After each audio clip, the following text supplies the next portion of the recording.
वाहिगुरु जी का खालसा वाहिगुरु जी की फतेह। परम सन्मान योग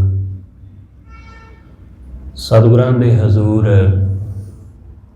जुड़ मिल बैठे रब रूप गुरमुख सत्संगी जन, सतगुरु जी की बख्शिश महरामत नाल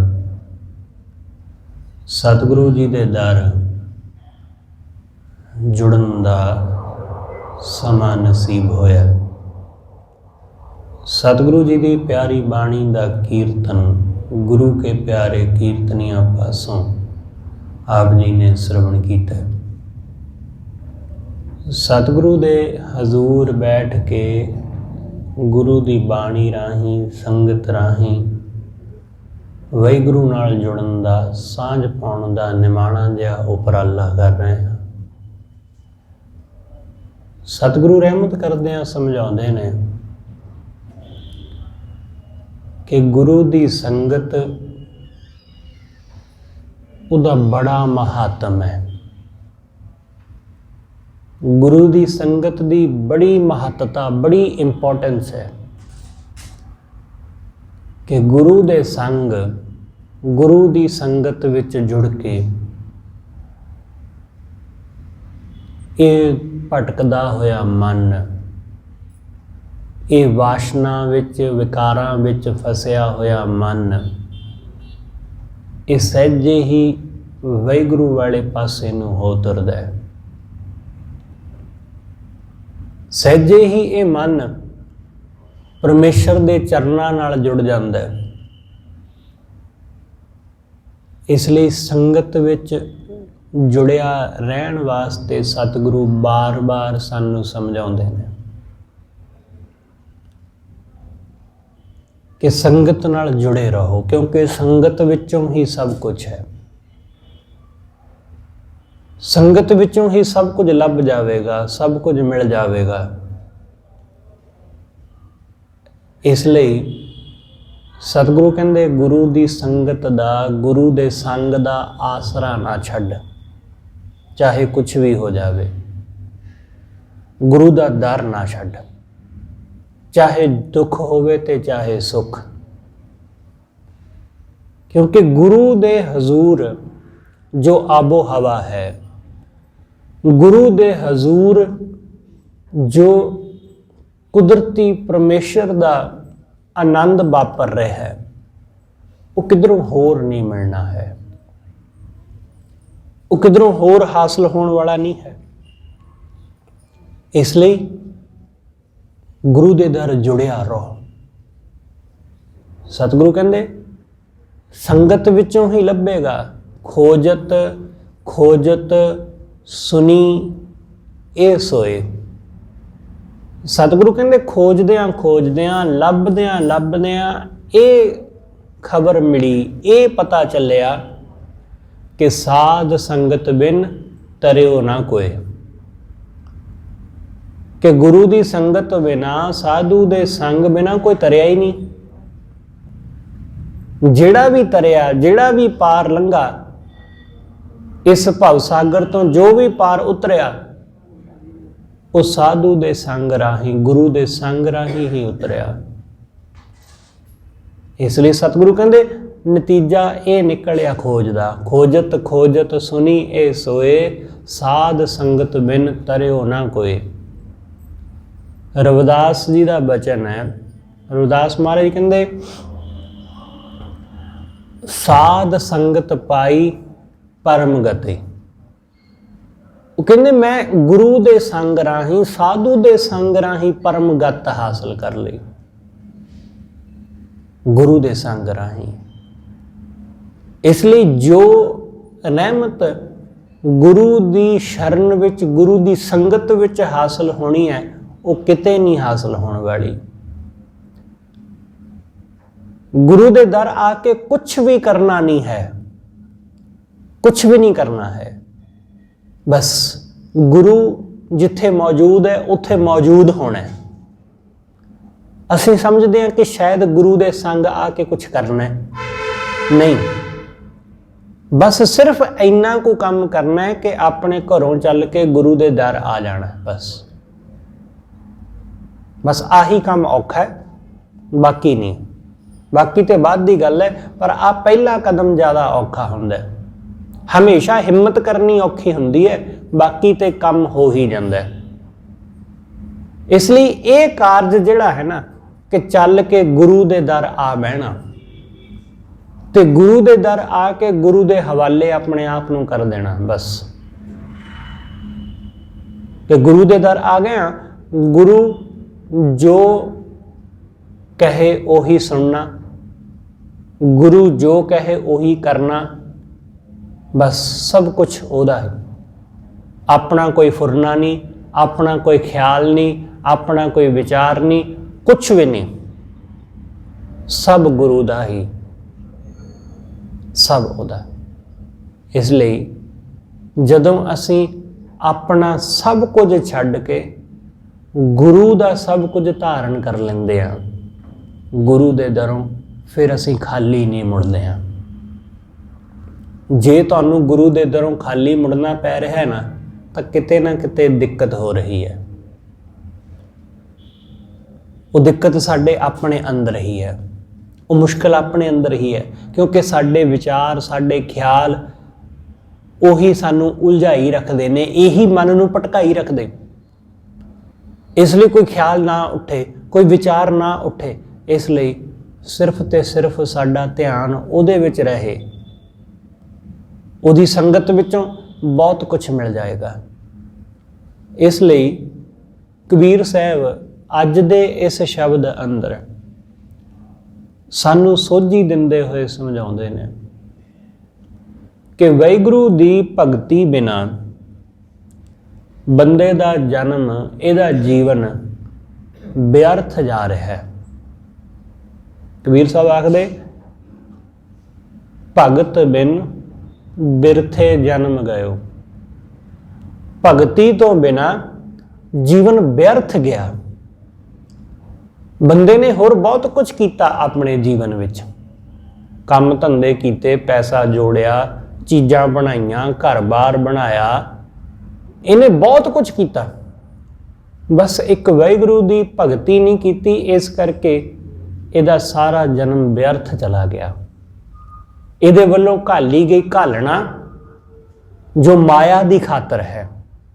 माया दी खातर बंदा बड़ी घालना घालदा, बड़ी मशक्कत करदा जी।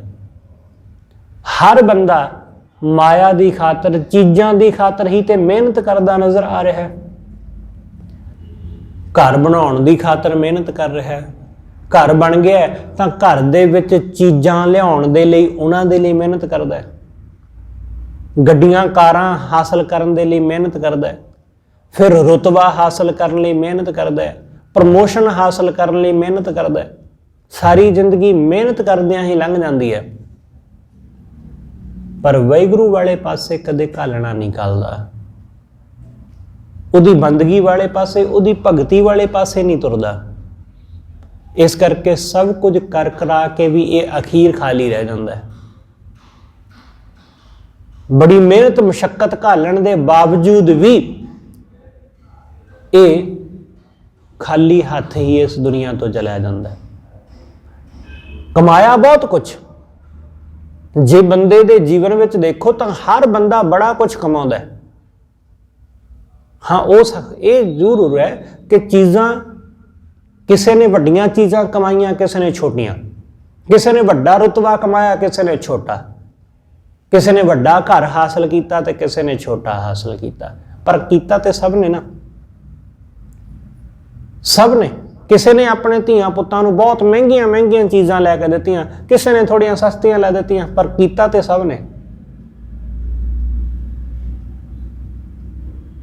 घाल कमाई सब ने कर ली, पर अखीर इक्को ही नतीजा कि खाली हाथ तुरया। अखीर हर बंदा, रिक्शा चलाउण वाला भी ते जहाज़ चलाउण वाला भी, दोनों खाली गए इस दुनिया तो। अखीर हथ खाली। इसलिए सिकंदर वर्गा दुनिया जित के भी खाली जाता है। इत्थे दोनों की हालत है, जितण वाला भी खाली है ते हारन वाला भी खाली है। ਜਿਹਨੇ ਸਭ ਕੁਝ ਜਿੱਤਿਆ ਉਹਦੇ ਪੱਲੇ ਵੀ ਕੱਖ ਨਹੀਂ, ਤੇ ਜਿਹਨੇ ਹਾਰਿਆ ਪੱਲੇ ਉਹਦੇ ਵੀ ਕੱਖ ਨਹੀਂ। ਇਸ ਲਈ ਦੋਨੋਂ ਇੱਕੋ ਕੈਟਾਗਰੀ 'ਚ ਨੇ, ਦੋਨੋਂ ਇੱਕੋ ਹੀ। ਇਸ ਲਈ ਸਤਿਗੁਰੂ ਕਹਿੰਦੇ ਬੰਦੇ ਨੇ ਘਾਲਣਾ ਤੇ ਬਲੀ ਘਾਲੀ। ਇਸਨੇ ਕੀਤਾ ਬਹੁਤ ਕੁਛ, ਪਰ ਵਾਹਿਗੁਰੂ ਦੀ ਬੰਦਗੀ ਤੋਂ ਬਿਨਾਂ ਬਾਕੀ ਸਾਰਾ ਕੁਝ ਕਰ ਲਿਆ, ਇਸ ਲਈ ਖਾਲੀ ਗਿਆ।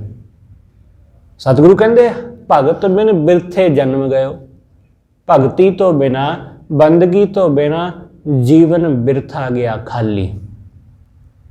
ਸਤਿਗੁਰੂ ਜੀ ਸਮਝਾਉਂਦੇ ਨੇ ਨਾ, ਸਤਿਗੁਰੂ ਕਹਿੰਦੇ ਕਿਤੇ ਐਸਾ ਨਾ ਹੋਵੇ ਕਿ ਤੇਰਾ ਜੀਵਨ ਵੀ ਵਿਅਰਥ ਚਲਿਆ ਜਾਵੇ।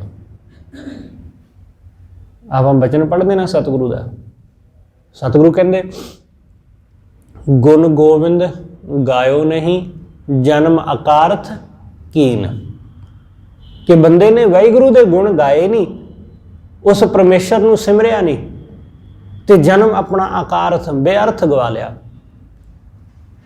ਸਤਿਗੁਰੂ ਕਹਿੰਦੇ ਭੱਜ ਪ੍ਰਮਾਤਮਾ ਨੂੰ, ਸਿਮਰ ਵਾਹਿਗੁਰੂ ਨੂੰ। ਕਿਵੇਂ ਸਿਮਰਨਾ?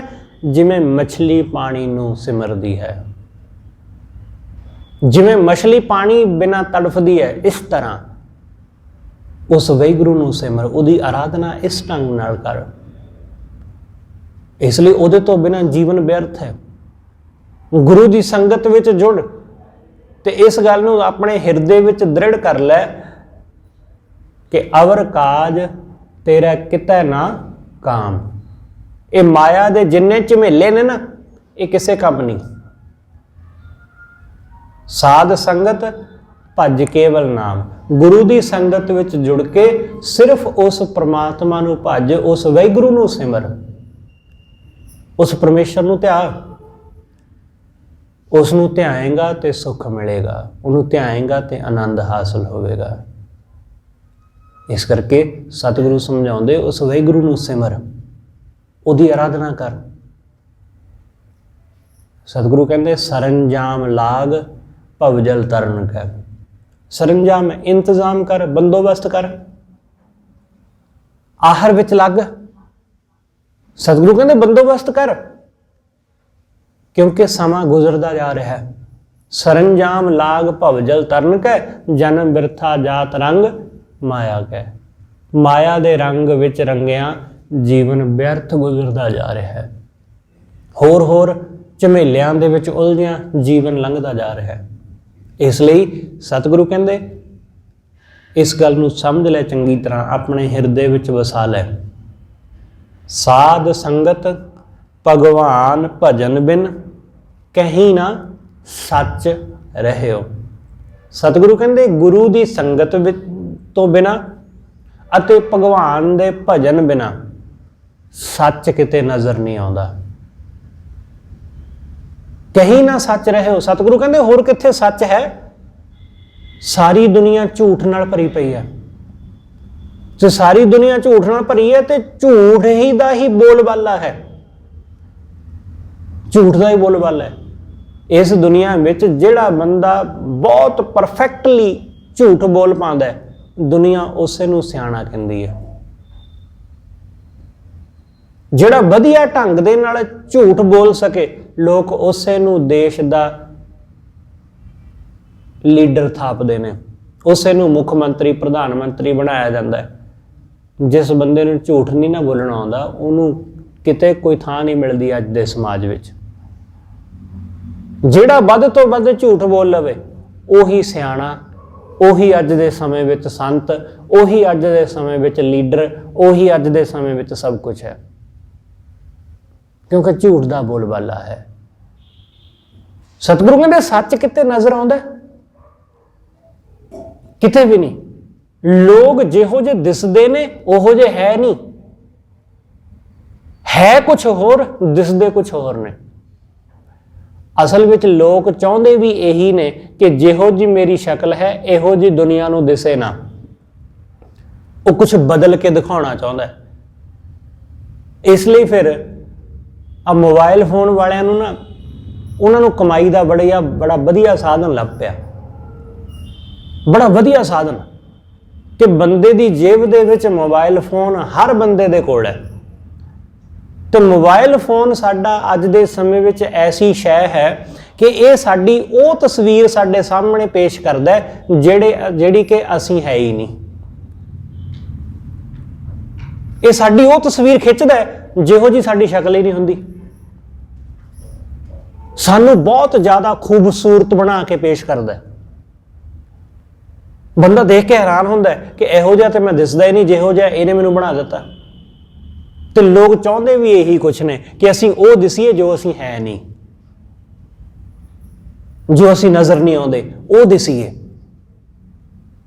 लोग यही कुछ करना, इस करके तो झूठ दा बोलबाला है। इस करके झूठ दा बोलबाला है क्योंकि दुनिया वो नज़र आना चाहती है जो है नहीं। बंदे धर्मी दिसना चाहते हैं पर धर्मी है नहीं। लोग ईमानदार हो दिखना चाहते हैं पर ईमानदार है नहीं। सच्चे दिसना चाहते हैं पर सच्चे है नहीं। इसलिए जिहड़ी चीज़ बंदे दे कोल ना होवे ना, बंदा उस चीज़ का दावा जरूर करता है। जिहड़ा बंदा झूठ बोलता है वो अक्सर ये कहेगा कि जी मैं तो कदे झूठ बोलिया नहीं, मैं तो हमेशा सच बोलदा। जिहड़ा बेईमान है ईमानदारी का दावा उही करेगा कि मैं तो बड़ा ईमानदार आदमी हाँ। ईमानदार बंदा कदे नहीं दावा करता क्योंकि उसकी ईमानदारी उसदे काम विचों झलकदी। बेईमान बंदा वो ईमानदार है नहीं पर अपनी ईमानदारी का ढंडोरा पिटदा फिरदा है, रौला पाउंदा फिरदा है कि मैं बड़ा ईमानदार हाँ। जिवें साडियां सरकारां करदियां कि काम कुछ भी नहीं कीता हुंदा पर बसां दे उत्ते लिखना पैंदा है कि असीं आ कीता, असीं 5 सालां विच आ काम कीते ने। हुण जे कीते हुंदे तां लोकां नूं पता हुंदा पर कीता कख नहीं, इस करके रौला पाउणा पैंदा कि भाई असीं आ कीता, असीं आ कुछ करिया, जद कि कीता कुछ भी नहीं। इसलिए जिहने कुछ कीता होवे उहनूं दस्सण दी लोड़ नहीं पैंदी, जिहने कुछ नहीं कीता रौला उहनूं पाउणा पैंदा है। ईमानदार बंदे नूं ईमानदारी दा रौला नहीं पाउणा पैंदा, बेईमान बंदे नूं ईमानदारी दा रौला पाउणा पैंदा है। सतगुरु समझाउंदे कि सच ते किते है ही नहीं, झूठ ही झूठ है, झूठ दा ही बोलबाला है। इसलिए सतगुरु कहंदे साध संगत भगवान भजन बिन, गुरु दी संगत अते वाहिगुरु दे भजन बिना, उहदी बंदगी बिना कहीं ना सच रहे हो, किते सच नहीं है। गुरु सीधा स्पष्ट सच्ची गल कहंदा जे, गुरु सच कहंदा जे। लोग चाहते हैं कि सच ना कहो क्योंकि सच जिहड़ा है वो चुभेगा, सच्ची गल वो चुभेगी। हुण गुरु दे दर ते सच ही वापरदा है, गुरु दे दर कोई होर गल थोड़ी ना वापरेगी। इत्थे ते सच्ची गल ही होनी है, चाहे वो किसी नूं चंगी लगे ते चाहे किसी नूं ना चंगी लगे, क्योंकि सच बंदे दे जीवन नूं सवार दिंदा जे। सच बंदे दे जीवन अंदरों मैल नूं कढ दिंदा जे। सच ही है ऐसा करदा, झूठ थोड़ी। झूठ ते जैसा बंदा है वैसा ही उहनूं रहण दिंदा है। झूठ दे विच बंदा बाहरों सवर जांदा है पर अंदरों ते झूठा ही रहिंदा है। अंदरों ते बेईमान ही रहिंदा है, बाहरों झूठ दा ईमानदार हो जांदा है। इसलिए सतगुरु समझाउंदे, सतगुरु कहंदे संगत विचों सच दा ही उपदेश मिलना है, संगत विच बंदे ने सच्चा होना है, इत्थे सच दा धारनी होना है। इसलिए गुरु दे दर असीं सच दे धारनी हुंदे हां, असीं अंदरों बाहरों इक्को जिहे हुंदे हां।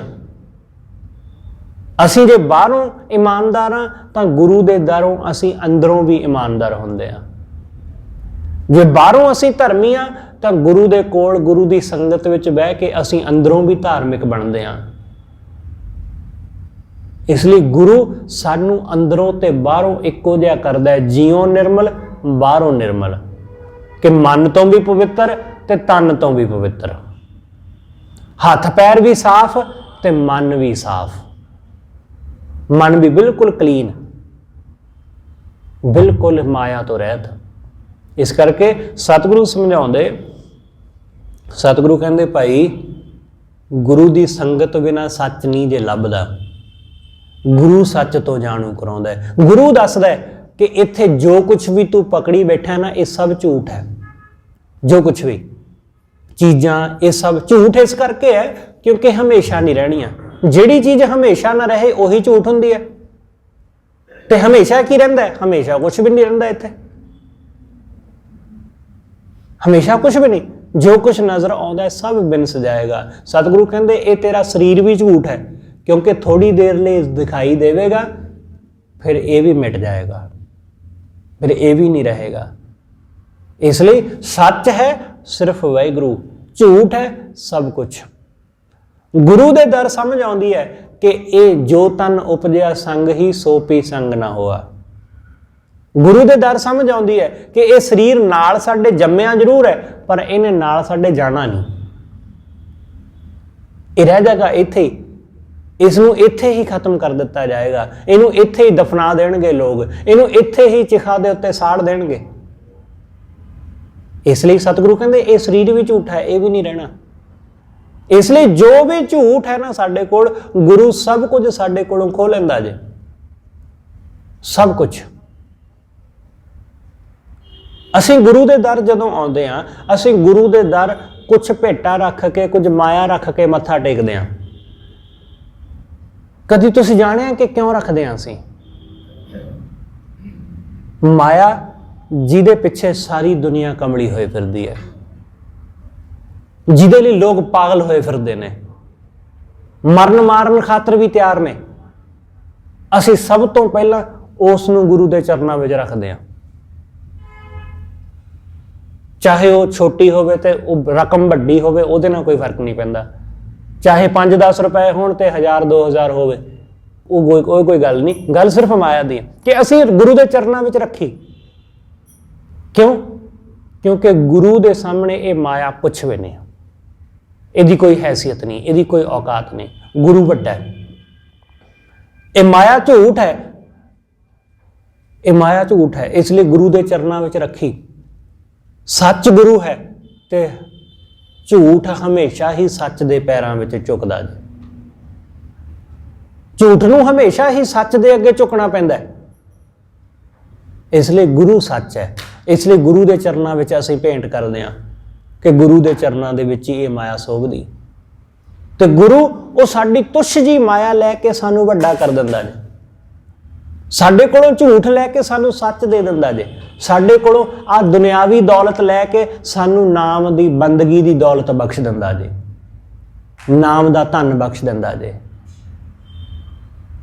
इसलिए सतगुरु कहंदे गुरु दे दरों संगत दे विचों सच मिलदा जे, गुरु दे दरों सच मिलदा है। इसलिए इथों सच्ची दौलत मिलनी है, इथों होर नहीं, इथों सच दी दौलत मिलनी। इस करके सतगुरु कहंदे कि इत्थे पहली दफा बंदे नूं समझ आउंदी है कि जिनकै पल्लै धन वसै तिनका नाउ फकीर। हुण दुनिया तां अज तक यही कहंदी रही कि जिन्हां दे पल्ले कुछ नहीं हुंदा फकीर उन्हां नूं कहा जांदा है। हुण दुनिया ने तां यही कहा कि फक्कर बंदा, फकीर बंदा वो है जिहदे कोल कुछ नहीं है। पर गुरु नानक साहब की कहंदे? गुरु नानक साहब कहंदे जिनकै पल्ले धन वसै तिनका नाम फकीर। जिन्हां दे पल्ले पैसा है उन्हां दा नाम फकीर है, उन्हां नूं फकीर कहंदे ने। हुण सतगुरु ने फकीर दी परिभाषा ही बदल दी कि जिन्ने भी इत्थे दुनिया दे विच पैसे वाले लोग ने सब फकीर ने, सब फकीर। क्यों? क्योंकि अखीरे खाली रह जाणगे, इन्हां दे कोल कख नहीं रहेगा। सतगुरु कहंदे जिनकै पल्लै धन वसै तिनका नाम फकीर, जिनकै हिरदै तू वसै से जन गुणी गहीर। जिन्हां दे पल्ले हे वाहिगुरू तू वसदा वो बंदे गुणी गहीर ने। धन ते बथेरियां दे कोल है, धन ते चोरां कोल भी बथेरा हुंदा है। आम असीं कहने कि धन ते लुच्चियां चोरां कोल भी बथेरा, पर उन्हां नूं गुणां दे गहीर नहीं कहा जांदा। इसलिए गुणां दा गहीर वो है, गुणां दा खजाना वो है जिहदे हिरदे विच वाहिगुरू वसदा है, उही अमीर है। ये गुरु दे दरों आके इस सच दी सोझी आउंदी है, संगत विचों सच दा पता लगदा है। इस करके कबीर साहब कहंदे साध संगत भगवान भजन बिन कहीं ना सच रहे हो। गुरु की संगत अते वाहिगुरु के भजन विचों इन्हां तो इलावा होर किते सच नहीं है, इत्थे ही सच है बस। गुरु साहब कहते बंदा लालच विच ऐसा उलझदा है जिवें एक बंदर उलझदा है, ज्यों कप के कर मुष्ट चनन की लुबध ना त्याग दयो। जिवें बंदर वो चने मुष्ट चनन की के छोलियां दी मुठ भर लैंदा है, भांडे दे विच हथ पाउंदा है पर छड हथ नहीं बाहर कढदा। हथ बाहर निकल जाएगा आसानी नाल जे वो अपनी मुट्ठी नूं खाली कर देवे, वो आसानी नाल छुट जाएगा। पर सतगुरु कहंदे त्यागदा नहीं, छड्डदा नहीं, उहदा लालच ही उस नूं लै बैठदा है, उहदा लोभ ही उहनूं लै बैठदा है। ज्यों कप के कर मुष्ट चरण की, जिवें बंदर दे हथ दी मुट्ठी दे विच जिहड़ी छोलियां दी जिहड़ी मुठ भरी है उसने, लुबध ना त्याग दिओ। लुबध ये मूर्ख, ये लोभी त्यागदा नहीं, ये छड्डदा नहीं छड्डदा, इसलिए फिर दुखी हुंदा है। नहीं छड्डदा इसलिए फिर घर घर अगे तमाशा दिखाउंदा फिरदा है।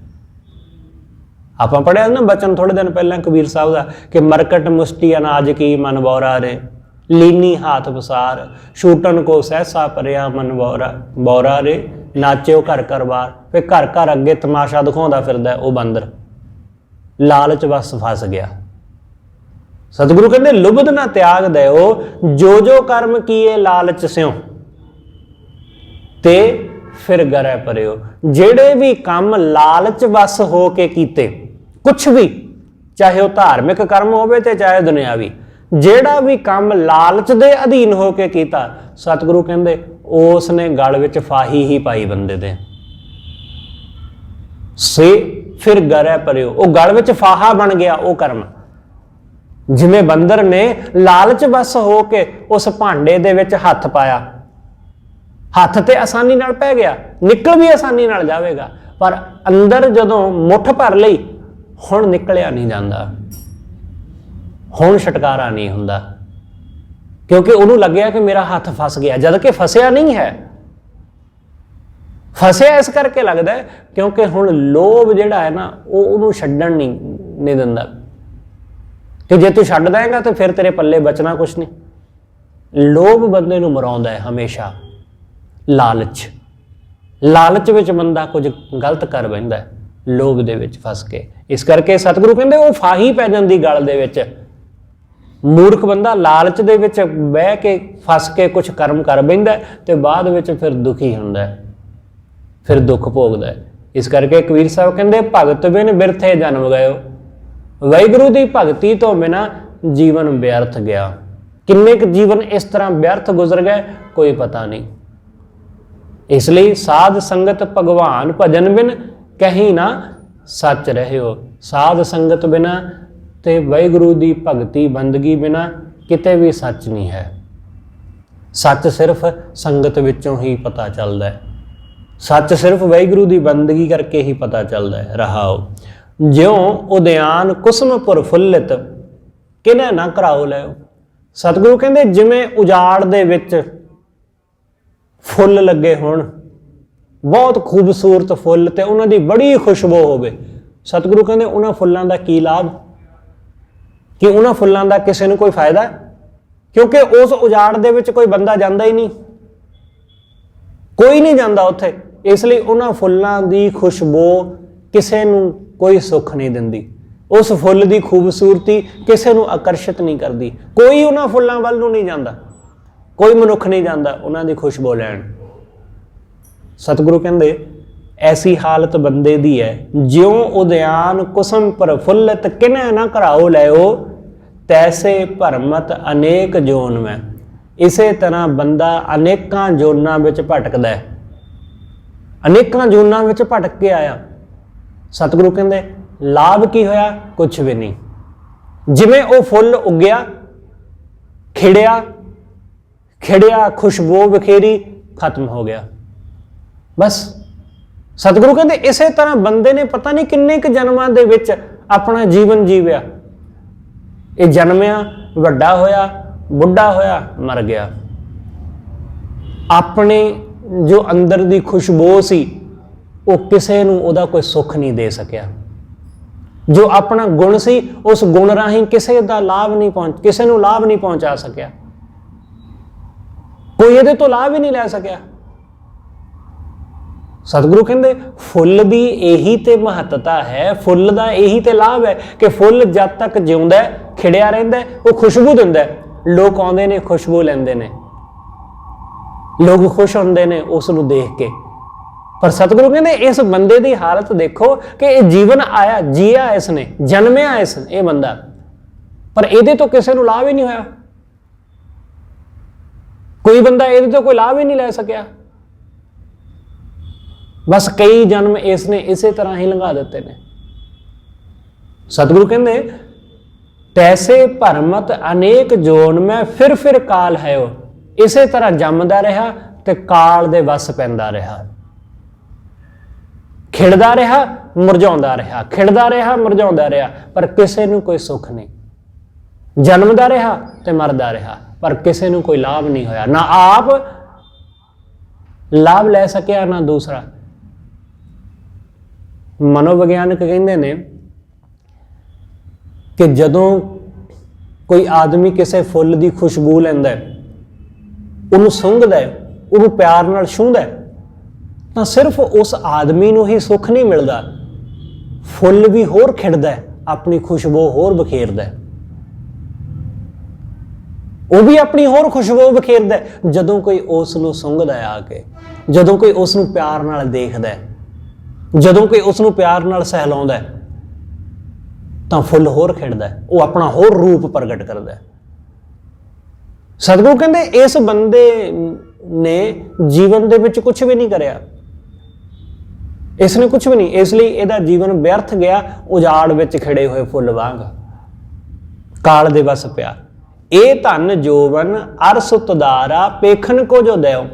सतगुरु कहंदे आ परिवार, ये धन जोवन सारा कुछ, जो कुछ भी चीज़ां साडे कोल हैगियां, सब कुछ, ये धन जोवन अर सुतदारा, ये धन जवानी, धियां पुत पत्नी, सारा कुछ सतगुरु कहंदे परमात्मा ने पेखन को सिर्फ देखण लई दित्ते ने।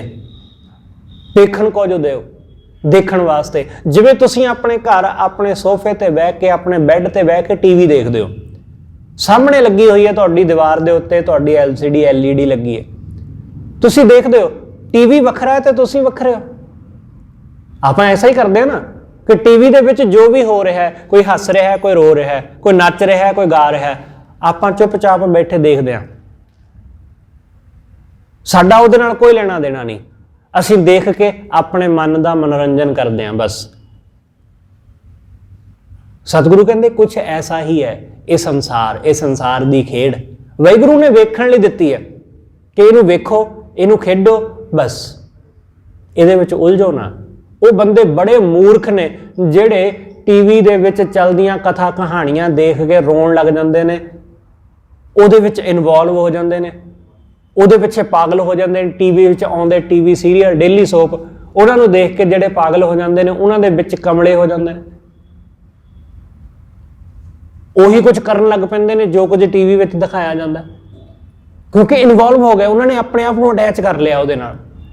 सतगुरु कहते वाहिगुरू ने यह संसार का नाटक चेटक सिर्फ देखण वास्ते कि सिर्फ मनोरंजन है, और कुछ भी नहीं है, बस देख लिया तो छड्ड दिता, हुण ਉਹਦੇ ਨਾਲ कोई संबंध नहीं,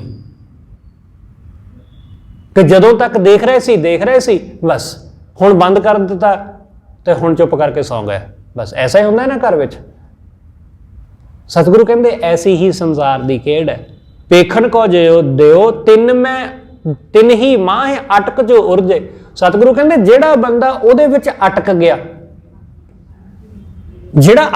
जेड़ा उलझ गया उहदे विच, इंद्री प्रेर लिओ, वो बंदा फिर इंद्रियां दे द्वारा प्रेर लिया जाता है, वो मोह माया दे विच फिर उलझ जाता है, वो इन्हां चीज़ां विच फिर ऐसा उलझदा है फिर मरण कंढे भी पहुँच जाए तो उस नूं परिवार तो इलावा चीज़ां तो इलावा होर कुछ चेते नहीं आता। फिर सतगुरु कहते ऐसा उलझ जाता है। फिर तिन ही माहे अटक जो उरजे इंद्री प्रेर लियो औद अनल तन तिन को मंदिर। औद औद मतलब उमर, अनल मतलब अग। उमर दी अग जिहड़ी ये लगी हुई है साडे शरीर नूं, अगन लगी है ना, हौली हौली बुझ रही है, हौली हौली। जिस दिन पूरी तरह बुझ जाएगी उस दिन सानू लाश कहा जाएगा, उस दिन सानू मुर्दा कहा जाएगा। सतगुरु कहते औद अनल तन तिन को मंदिर। तिनकियां दा मंदिर। ये शरीर जिहड़ा है ना, ये तिनकियां दे घर जैसा है कि तिनके घाह फूस का घर बनया होया, तिनकियां दा घर, ते इस नूं अग लगी है।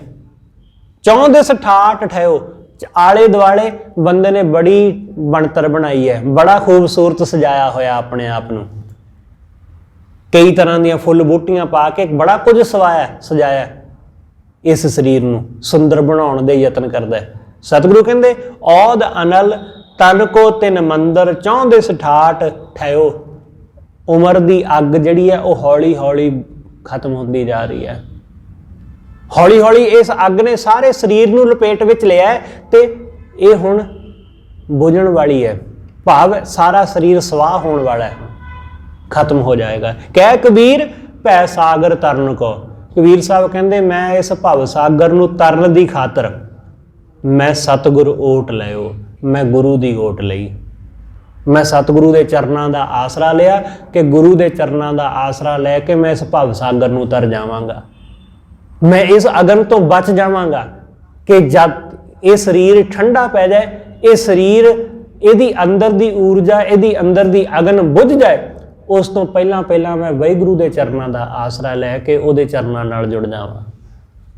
इसलिए इसने बुझना ही बुझना है, इन्हें शांत होना ही होना है। इसलिए इस शरीर के ठंडे पै जाण तो पहला पहला उस वाहिगुरू के चरणों का आनंद माण लईए। कोई पता नहीं है कि कई अगले पल की होने वाला है। सतगुरु रहमत करे उस वाहिगुरू के चरणों नाल सब दी सांझ पवे, होइयां भुल्लां लई खिमा। सतगुरु जी अते आप सर्वत संगत बख्शण योग, भुल्लां ना चतारदे होए आखो जी वाहिगुरू जी का खालसा वाहिगुरू जी की फतेह।